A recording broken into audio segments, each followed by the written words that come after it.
میں اس وقت میں دو باتیں بہت اہتمام سے کام کرنے والوں سے کہی جا رہی ہے۔ اوپر کا عملہ سالانہ 6 مہینے پر آوے، 4 مہینہ پھرنے کا اور 2 مہینہ بنگلے والی مسجد۔ اللہ کا انتخاب ہوتا ہے، انہی 2 مہینہ دینے والوں میں سے یہ مرکز خود ہی ان کو کھینچے گا۔ بقول ہمارے میاں جی کے، میں نے کہا جی عملہ بہت کم ہوتا جا رہا مرکز کے تقاضوں کے اعتبار سے، تو فرمایا اپنی فکر میں لگا رہا، مرکز خود ہی اپنا عملہ کھینچ کے لائے گا، مرکز اپنا عملہ خود ہی کھینچ کر لائے گا۔ جو جتنا ذمہ داری سے کام کرے گا اور امانت داری سے محنت میں چلے گا، اللہ تعالیٰ کی طرف سے بندوں کا انتخاب ہوتا ہے۔ وہ کالا رنگ گورا رنگ نہیں دیکھتے، وہ تو دل دیکھتے ہیں، دل دیکھتے ہیں۔ حضرت اسامہ ابن زید رضی اللہ تعالی عنہ حجۃ الوداع میں حضور کے ساتھ تھے، اور ذرا دیر سے وہ مزدلفہ میں آئے۔ آپ صلی اللہ علیہ وسلم ایک جگہ کھڑے ہو کر ان کا انتظار کرنے لگے۔ جب وہ قریب آئے تو لوگوں نے دیکھا کہ ایک آدمی کالے رنگ کا ہے، اس کے چہرے پر چچک کی داغ ہے، اس کے ہونٹ موٹے موٹے ہیں۔ اللہ کے رسول اس آدمی کے انتظار کے لیے کھڑے ہیں۔ وہ یمن کے رہنے والے لوگ تھے۔ ان کے اس جملے نے ان کے اوپر اتنی بڑی مصیبت بنا دیا کہ بعد میں وہ لوگ مرتد ہو گئے، میرے بزرگوں، کام اللہ رب العزت اپنے کس بندے سے لے گا، کس بندے کو پسند کرے گا، کس کا پرموشن کرے گا، اللہ اکبر، نہیں کہا جا سکتا۔ اللہ تعالیٰ اپنے بندوں سے کام لیتے ہیں کہ چھوٹی چھوٹی کمپنیوں میں مینیجر جو ہے وہ اپنے عملے کو دیکھتا رہتا ہے، جو ڈھنگ سے کام کرتا ہے اس کا پرموشن بھی کرتا ہے، اس کی پگار بھی بڑھوا دیتا ہے۔ کام جتنا ذمہ داری سے کریں گے، اللہ رب العزت اس کام کا نگراں براہ راست ہے۔ اللہ تعالیٰ ہی کام کو اللہ ہی نے شروع کرایا، اللہ تعالیٰ ہی چلا رہا ہے۔ اس گاڑی کو کون چلا رہا ہے؟ اللہ تعالیٰ ہی چلا رہا ہے۔ قرآن کریم میں جگہ جگہ ڈھنگ سے کام کرنے کا مطالبہ ہے، ذمہ داری سے کام کرنے کا مطالبہ ہے۔ ہاں، ذمہ داری سے کام کرنے کا مطالبہ ہے۔ جو جتنا ذمہ داری سے کام کرے گا، اللہ تعالیٰ اس کا انتخاب کریں گے اور اللہ تعالیٰ اس سے کام لیں گے۔ جو ہم سے زیادہ کام کرے، ہم کو خوش ہونا چاہیے کہ ہمیں کرنا چاہیے تھا، ہمارے ساتھی ہم سے زیادہ کر رہے ہیں۔ یہ خوشی کی چیز ہے۔ ہم سے زیادہ جو آدمی کام میں قربانی میں آگے چلے تو حسد کرنے کی چیز نہیں ہے، بلکہ خوش ہونے کی چیز ہے۔ اللہ کا فضل ہے کہ ہماری موجودگی میں عملہ جو ہے کام میں ذمہ داری سے چل رہا ہے۔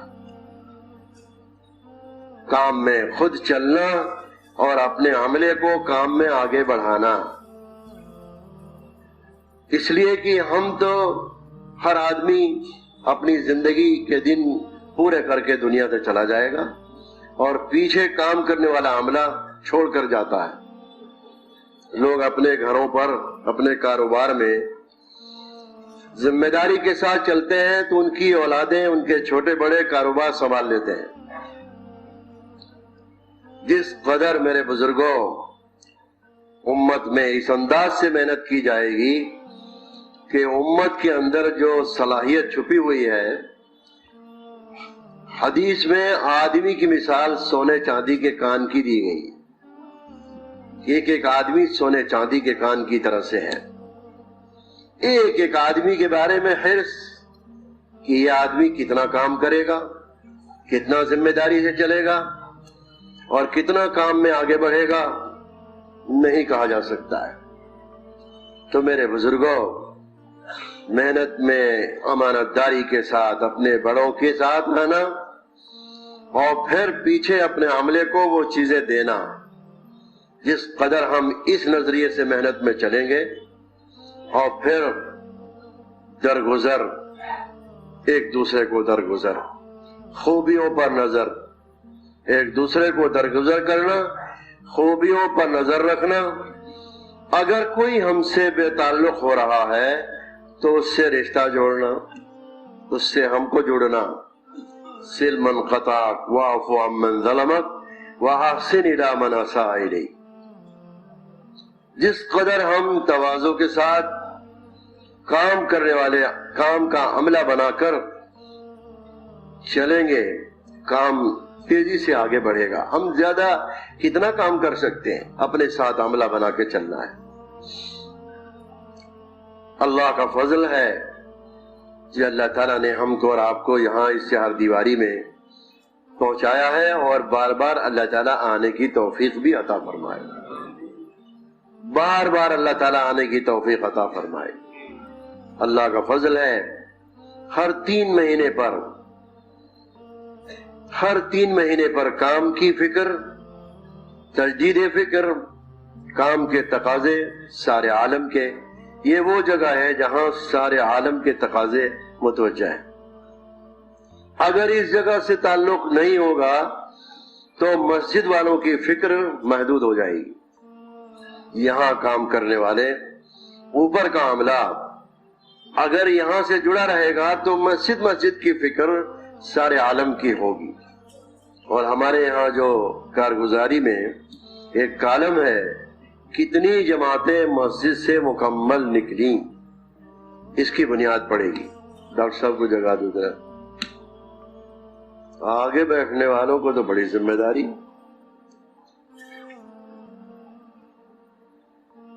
مسجد والوں کی فکر بدلے گی، اور ایک ایک مسجد سے سارے عالم میں کام ہوگا۔ ایک ایک مسجد سے عالم کے تقاضے پورے ہوں گے۔ مسجد سے مسجد کی محنت جتنا صحیح رخ پر آئے گی، اور وہ اعمال دعوت جو حضور صلی اللہ علیہ وسلم کے زمانے میں تھے، وہ اسباب ہدایت ہیں، جتنا وہ اعمال عملی طور پر زندہ ہوں گے، گھر کی عورتیں اور بچے بھی نبوی مزاج پر آویں گے۔ گھر کی عورتیں اور بچے بھی اسی مزاج پر آویں گے جس مزاج پر 100% صحابہ اور ان کے گھر کی عورتیں، ان کے بچے جس فکر پر تھے۔ محنت جس قدر صحیح رخ پر آوے گی، اسی لیے کام کرنے والوں کے سامنے سیرت کا ہونا بہت ضروری ہے۔ صحابہ پر پوری امت مجتمع ہوگی۔ اللہ تعالیٰ نے حضرت مولانا یوسف صاحب رحمۃ اللہ علیہ پر یہ بات کھولی، اور سنو بھائی، بات یہ ہے، اس کام کو جتنا اللہ اور اس کے رسول کا کام سمجھ کر کریں گے، پھر تو صحیح رہبری ملے گی۔ یہ کام کس کا ہے؟ اللہ اس کے رسول کا ہے۔ جس رات میں مولانا الیاس صاحب کی وفات ہوئی ہے، مولانا یوسف صاحب کو بلایا، فرمایا یوسف میرا کام سمجھ کر کرو گے یا اللہ اس کے رسول کا کام سمجھ کے کرو گے؟ فرمایا آپ کا کام سمجھ کے نہیں کریں گے، اللہ اس کے رسول کا کام سمجھ کر کریں گے۔ حضرت نے فرمایا پھر تو مجھے یقین ہو گیا کہ میرے مرنے کے بعد بھی کام چلتا رہے گا، میرے مرنے کے بعد بھی کام ہوتا رہے گا۔ مولانا الیاس صاحب نے کبھی بھی اپنی نسبت پر کسی کو دعوت دینا بھی پسند نہیں کیا، اور عربوں نے جب یہ بار بار سنا ہے کہ کام اللہ اس کے رسول کا ہے، مولانا الیاس صاحب مولانا یوسف صاحب کا نہیں ہے، وہ منشرح ہو گئے، کہنے لگے کام تو وہی ہے جو حضور صلی اللہ علیہ وسلم نے کیا اور جو صحابہ نے کیا ہے۔ اسی لیے مولانا الیاس صاحب رحمۃ اللہ علیہ فرمایا کرتے تھے، میں یہ چاہتا ہوں کہ کام کیسے اس کے اہل میں پہنچ جائے۔ پوچھا گیا حضرت آپ اس کام کے اہل نہیں ہیں؟ فرمایا نہیں۔ پھر کون اس کام کا اہل ہے؟ فرمایا وہ صحابہ کی اولادیں ہیں، جن کے خون میں ان کے باپ دادا کی قربانیوں کے اثرات ہیں، صحابہ کی اولادیں اس کام کا اہل ہیں. جب کام ان تک پہنچے گا تو پھر کام سارے عالم میں جائے گا. یہ اندر سے توڑتے رہتے تھے اور یہ بات فرمایا کرتے تھے. جب کام آگے بڑھا اربوں میں پہنچا تو ایک دن آج کے 45 سال پہلے میں نے مولانا سعید خان صاحب سے یہ سنا کہ جی کام تو الحمدللہ ہو رہا ہے اور آگے بڑھا. اب بنو ثقیف کے لوگ بھی اس کام میں، ان کی اولادیں بھی اس کام میں نکلنے لگے. یہ مولانا نے فرمایا کہ عربوں میں، طائف میں، بنو ثقیف جو آباد تھے ان میں اب کام پہنچ گیا اور ان کے لوگ بھی اب اس کام میں نکلنے لگے. میرے بزرگوں، کام اللہ اس کے رسول کا ہے. جتنا سیرت سامنے ہوگی، ایک عالم سے مولانا سعید خان صاحب نے پوچھا، ان کے بیانات بہت لوگ سنتے ہیں، فرمایا تم نے حیات الصحابہ کتنی مرتبہ پڑھی ہے؟ انہوں نے کہا جی میں نے 4-5 مرتبہ حیات الصحابہ پوری عربی کے ساتھ پڑھی ہے. فرمایا کافی نہیں ہے. جب تک تم 10 مرتبہ اس کتاب کو اطمینان سے نہیں پڑھو گے صحابہ کی زندگی سے مناسبت نہیں پیدا ہو. یہ جملہ ہے مولانا. اور پھر کہتے کہہ گئے بھئی ہم تو کتاب بہت پڑھتے رہتے ہیں، ہمیں تو خیال ہے کہ ہم نے 50 مرتبہ اس کتاب کو ختم کیا ہے.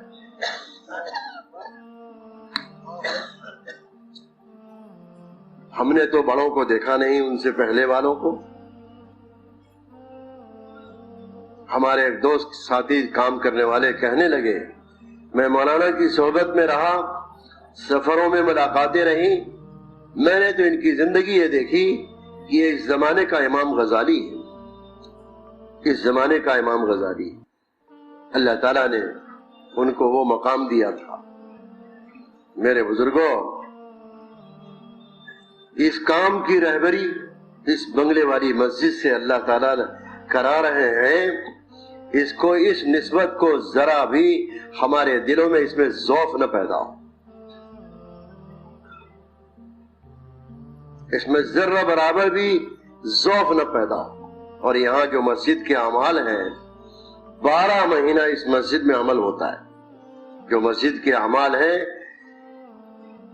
ان اعمال کی اہمیت اور عظمت ہمارے دل میں ہونی چاہیے. دنیا کا کوئی آدمی یہاں اس چار دیواری کی دیواروں کھمبوں کی وجہ سے نہیں آتا، اس چار دیواری میں مسجد کے عمل کی وجہ سے لوگ آتے ہیں. جتنا ہمارے عملے کے دل میں اس کام کی نسبت سے اس مسجد کے عمل کی عظمت ہوگی، اتنا ہی یہاں سے جڑ کر چلنا بھی آسان ہوگا. یہاں سے جو تبلیغ چل رہی ہے، سننا شریعت کی بات بار بار کہی جا رہی ہے اور سیرت کی روشنی میں کام کرنے کو بار بار کہا جا رہا ہے. اور آج سے نہیں، ایک لمبا زمانہ گزرا. مولانا ریاض صاحب نے جب کام شروع کیا، اس زمانے سے لے کر آج تک سینہ بسینہ ہی یہ کام چل رہا. ایک چھوٹی سی ملفوظات کی کتاب مولانا ریاض صاحب کی آپ کو ملے گی، یا تھوڑی بہت دینی دعوت کے نام سے مولانا علی میاں صاحب کی کتاب مل جائے گی. ان دونوں کتابوں کے بارے میں ہمارے بڑوں کی رہبری یہی ہے کہ ہمارے کام کرنے والے ان دونوں کتابوں کو بھی مطالعے میں رکھا کریں، تاکہ کام کا مقصد سمجھ میں آئے، کام کا کیا مزاج ہے، اس کام کے ذریعے کیا بات چاہی جا رہی ہے. ہم محنت میں قربانیوں کے ساتھ چلتے رہیں اور اعتدال کے ساتھ چلتے رہیں. قربانی ہماری روز بروز بڑھ رہی ہو اور اعتدال کا معنی بصیرت کے ساتھ چلنا ہے. قرآن، حدیث، سیرت ہمارے سامنے. محنت میں جس قدر کام کرنے والے اعمال دعوت کو، چاہے وہ اللہ کے راستے کا خروج ہو یا اپنے گھر کی تعلیم ہو یا اپنے مسجد کی روزانہ کی تعلیم ہو یا اپنے مسجد کا مشورہ ہو. اجتماعیت تو ہمارے بڑے اتنا چاہتے ہیں کہ محلے کے سارے مصلی سارے کے سارے روزانہ کے مسجد کے مشورے میں ان کی شرکت ہو رہی ہے، تاکہ محنت میں کسی درجے میں حضور کے امتی ہونے کی حیثیت سے کسی درجے میں محنت میں شریک ہو جائے، ورنہ کام تو بڑی آگے کی ذمہ داری سمجھا رہا ہے۔ اور امت کو لے کر چلنا، مسجد کی جماعت کیا ہے؟ محلے کے سارے مسلمان، چاہے وہ نماز میں بھی نہ آتے ہوں، فاسق فاجر کیوں نہ ہوں، مسلمان ہونے کی حیثیت سے وہ بھی مسجد کی جماعت۔ مسجد کی کیا ہے؟ مسجد کی جماعت۔ امت آسانی سے نہیں بنتی۔ حضرت صلی اللہ علیہ وسلم کو مکہ مکرمہ میں کس قدر ستایا گیا ہے، اور صحابہ کرام ایمان والوں کو کس قدر تکالیف اور مشقتوں سے دوچار ہونا پڑا ہے۔ کہ ایک طرف ہجرت کا انتظار ہے کہ اللہ کی طرف سے حکم آ جائے ہجرت کا کہ ہم یہاں سے چلے جائیں، اور ہجرت کا حکم آیا، اللہ کے رسول صلی اللہ علیہ وسلم دوپہر کے وقت میں جا کر صدیق اکبر رضی اللہ عنہ کو خبر دے رہے ہیں۔ آپ نے دیکھا کہ ان کے بچے بچیوں کے سامنے میں اس خبر کو نہ دوں، لیکن صدیق اکبر نے فرمایا، اللہ کے رسول، میرے بچوں، میرے گھر والوں سے آپ بے فکر رہیں، ان کے سامنے بھی بات آنے سے کوئی نقصان نہیں آئے گا۔ آپ نے فرمایا، ابو بکر، ہجرت کا حکم آ گیا ہے۔ یہ خبر سنتے ہی حضرت صدیق اکبر ہچکی مار کر رونے لگے۔ حضرت اسماء، حضرت عائشہ فرماتی ہیں کہ آج ہمیں یہ معلوم ہوا، حالانکہ یہ خبر جس کا انتظار تھا، یہ خبر تو خوشی کی تھی، لیکن آج سمجھ میں آیا ہے کہ خوشی کی خبر پر بھی رویا جاتا ہے۔ خوشی کی خبر پر بھی رویا جاتا ہے۔ میرے بزرگوں،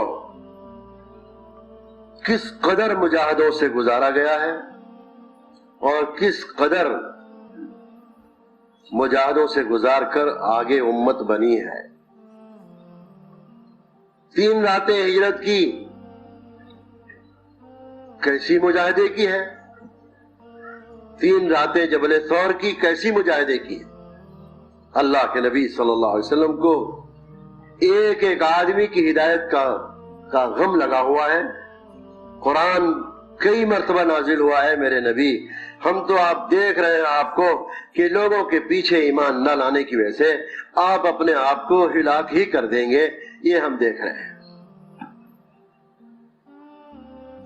اللہ کرے آپ کے غم کی ایک جھلک ہمارے دل میں بھی آ جائے۔ مولانا الیاس صاحب رحمۃ اللہ علیہ میواتیوں سے بات کر رہے تھے۔ حضرت مولانا منظور نعمانی صاحب رحمۃ اللہ علیہ نے اس واقعے کو نقل کیا ہے۔ حضرت باتیں جب کرتے تھے تو ایسی اونچی باتیں کرتے تھے، الفاظ ایسے اونچے استعمال کرتے تھے کہ وہاں بیٹھنے والے علماء نے کہا کہ ہمیں تو وہ ہو رہا تھا کہ بھئی یہ میواتی آپ کی بات کیا سمجھیں گے، ایسی اونچی بات ہے کہ ہم بھی بڑا غور سے سنتے ہیں تو سمجھ میں آتی ہے۔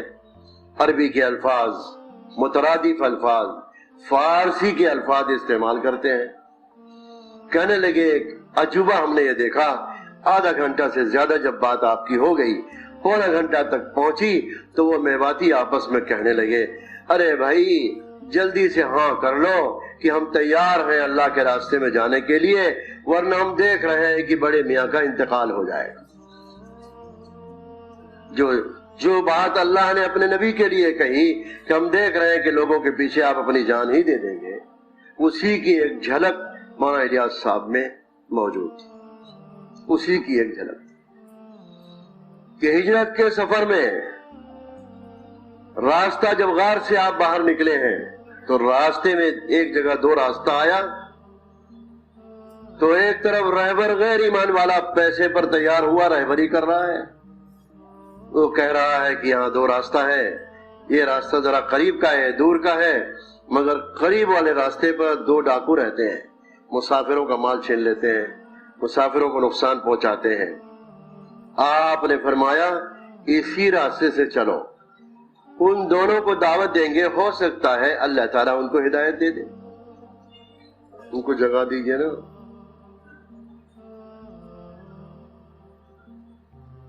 ایک طرف 3 راتیں ایسی گزاری ہیں کہ حضرت عمر اس کی تمنا کیا کرتے تھے، حضرت عمر رضی اللہ عنہ اس کی تمنا کیا کرتے تھے کہ اگر ابو بکر اپنی ہجرت کی 3 راتوں میں سے 1 رات کی نیکی اگر مجھے دے دے تو عمر اپنی ساری زندگی کی نیکی ابو بکر کو دینے کے لیے تیار ہے۔ وہ آدمی ہے جس کے بارے میں اللہ کے رسول نے فرمایا میرے بعد اگر کوئی نبی ہونا ہوتا تو عمر نبی ہوتے۔ آپ نے یہ بھی فرمایا کہ عمر جب بولتا ہے تو اس کی زبان پر فرشتہ بولتا ہے، اس کی زبان پر فرشتہ بولتا ہے۔ عمر رضی اللہ تعالیٰ عنہ خطبہ دے رہے تھے مسجد نبوی میں اپنی خلافت کے زمانے میں، اور خطبے کے درمیان میں ایک دم ان کی زبان پر ایک ایسی بات آئی جو خطبے کے مضمون سے الگ بات تھی۔ یا ساریہ علی الجبل، لوگوں نے کہا عمر کو کیا ہو گیا ہے، امیر المومنین کو؟ حضرت ساریہ کی جماعت کہیں گئی ہوئی ہے، ان کو مخاطب کر کے کوئی بات کہہ رہے ہیں۔ جب ان کی جماعت واپس آئی ہے تو لوگوں نے پوچھا کہ جمعے کے دن فلاں تاریخ میں تم نے اپنے قافلے میں عمر کی آواز سنی تھی امیر المومنین کی؟ انہوں نے کہا ان کی آواز نہ سنتے تو پہاڑ کے پیچھے سے دشمن آ کر ہمارے اوپر حملہ کر دے۔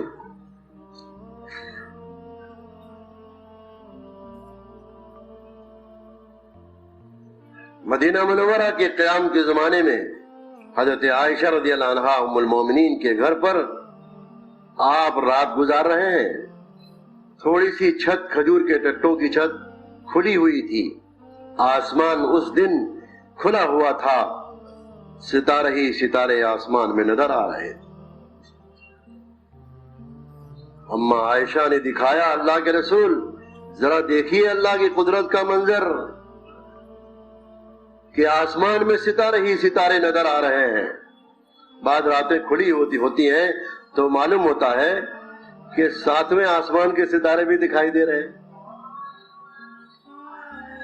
اللہ کے رسول صلی اللہ علیہ وسلم نے آسمان کی طرف نظر ڈالی، فرمایا عائشہ عمر ابن خطاب کی جو نیکیاں ہیں اسلام میں اس آسمان کے بھرے ستاروں سے زیادہ ہے، اس آسمان کے بھرے ستاروں سے زیادہ ہے۔ تھوڑی دیر کے لیے اما عائشہ سوچ میں پڑ گئی کہ یہ تو حضرت عمر رضی اللہ عنہ کے فضائل بیان کیے، ہمارے ابا کا مقام تو بتایا نہیں۔ تھوڑی دیر کے بعد آپ نے فرمایا کہ عائشہ تمہارے ابا ابو بکر کی ہجرت کی 3 راتوں میں سے جبل طور کی 1 رات کی نیکی اس آسمان کے بھرے ستاروں سے زیادہ ہے۔ میرے بزرگوں، اس راستے کے مجاہدے، اس راستے کی تکالیف جن سے صحابہ کو گزارا گیا ہے، اللہ کے رسول کو گزارا گیا ہے، جن مجاہدوں سے ایک طرف مجاہدہ ہی ہے اور دوسری طرف اللہ کے رسول صلی اللہ علیہ وسلم کو حرص بنی ہوئی ہے یہ دونوں ڈاکو ہدایت پر آ جائیں۔ طائف کے میدان میں سب سے زیادہ آپ کو تکلیف پہنچی ہے۔ جب پوچھا گیا آپ سے کہ اللہ کے رسول آپ کو سب سے زیادہ اسلام کی راہ میں کہاں تکلیف پہنچی تو آپ نے طائف کا نام لیا تھا۔ طائف سے اس حال میں آپ لوٹے ہیں کہ دونوں پہاڑ کے فرشتے آ گئے، حضرت جبریل آ گئے، حکم دیجئے ہم دونوں پہاڑوں کو ملا دیں۔ آپ نے اس کو پسند نہیں فرمایا اور آپ کی پنڈلیاں بار بار پتھروں کے پڑنے سے لہولہان ہو گئیں، جوتیاں خون سے چپک گئیں۔ آ کر آپ ایک انگور کے باغ کے سائے میں آپ ٹھہرے۔ باغ کے مالک نے کیا کہا؟ غلام سے لے جاؤ، دشت میں انگور لے کر جاؤ، دیکھو ان کے پاس پیش کرو، تھکے تھکائے پریشانی کی حالت میں آئے۔